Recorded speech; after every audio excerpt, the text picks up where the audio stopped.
Hey folks, welcome back to our Dice Tower preview. I'm Mark, and today we're taking a look at Rival Restaurants. Rival Restaurants is brought to you by Gap Closer Games. It's for 3 to 6 players, ages 10 and up, and games range anywhere from 45 to 60 minutes.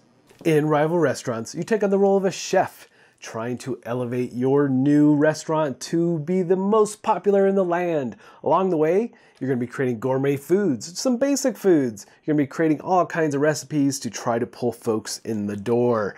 And you might be even employing some questionable business tactics, begging and bartering among your fellow restaurant owners.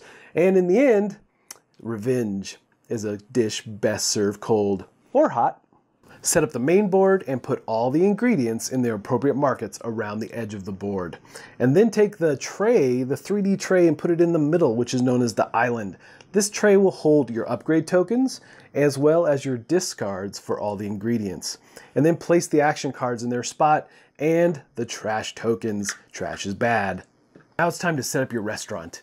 Each player will be dealt a random restaurant, and each of these restaurant cards have some very different things about them. In their bonus area, they will dictate how your restaurant behaves as it gets more popular. And you'll receive a token for tracking your popularity, which you'll attach to the restaurant card.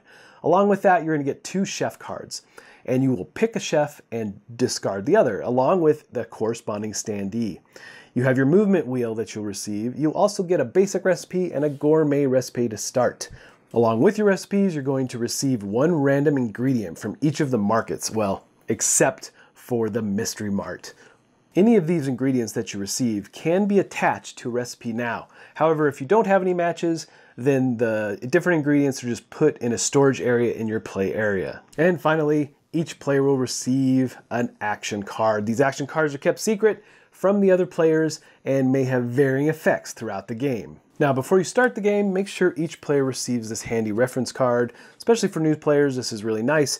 It outlines all the costs, all the upgrades, all the different things you can do, and the progression of your turn is all here. It's a really handy reference guide as you move through the game. Make sure you place all the money tokens with an easy access to each player, and there's a timer, a sand timer. However, you don't have to use the sand timer. There is an app that you can go download, so you want to check that out as well. However, this does give you a hint that the game is fast-paced and hectic at times.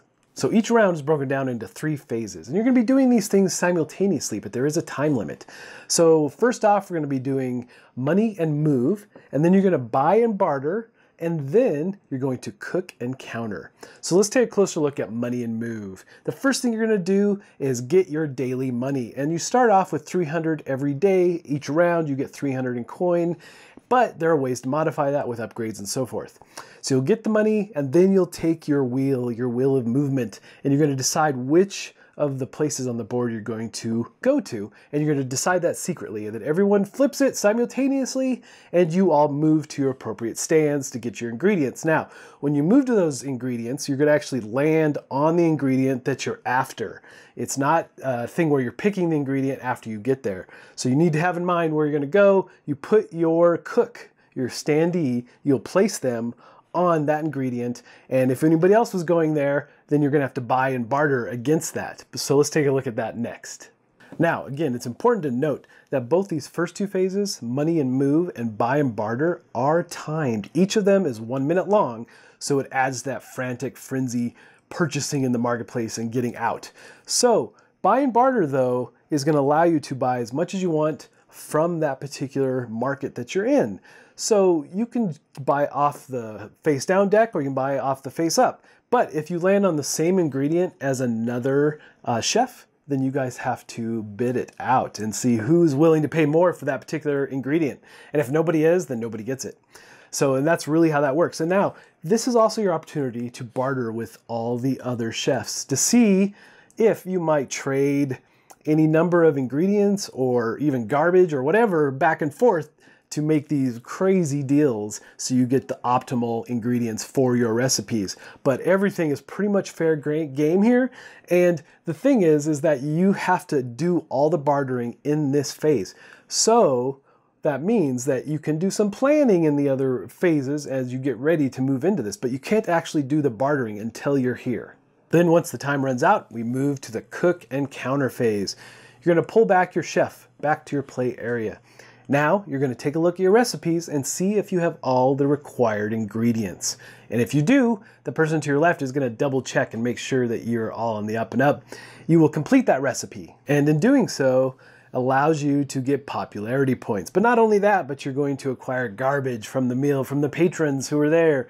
You go to the garbage pail in the middle. You're going to acquire all the garbage that it calls for on the recipe card. That card will also show you what your popularity will be. You'll move the track up on the left of your restaurant, and if there's a milestone, you'll activate that milestone. You'll call it out, let everybody know. There are things like you'll get more action cards or just numerous different things that the different restaurants can do, but you'll have to keep an eye on that as you move through each of the milestones with your popularity points. Then you'll take that recipe card and tuck it under your restaurant, showing that it's been completed. And then you'll go pull a new recipe based on what you completed. Either a gourmet or a basic recipe will dictate which new card that you will receive. And then finally, as part of the cook and counter phase, the last thing you're gonna do is go back and repopulate all the particular markets that were bought from, as well as advance them if there wasn't anything purchased. And in that way, the markets stay fresh and ever changing. And so this is going to go round and round until one chef has the most popularity and has reached a level 20 on their restaurant. Now there's a few other things here we need to talk about. So let's talk about the island. The island is key because this is where you're going to get rid of trash, get upgrades, things like a dual stove so you can complete 2 recipes on your turn. Things of that nature. You can do marketing so you get more money per day throughout the phases of the game.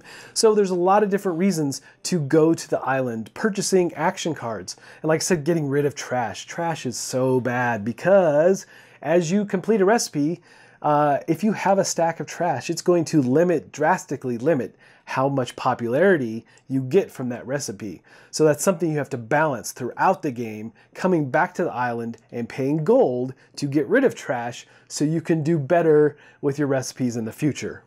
So finally, let's take a closer look at one of the action cards and one of the chef cards. They all have very, very different things they can do.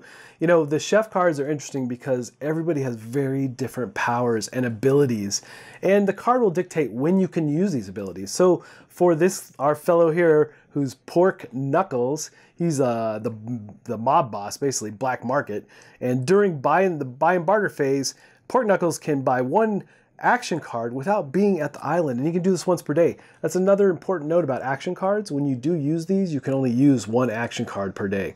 But the action cards, again, are varied and greatly varied, and typically you can only use these on the money and move phase or the buy and barter phase. And I like this one in particular.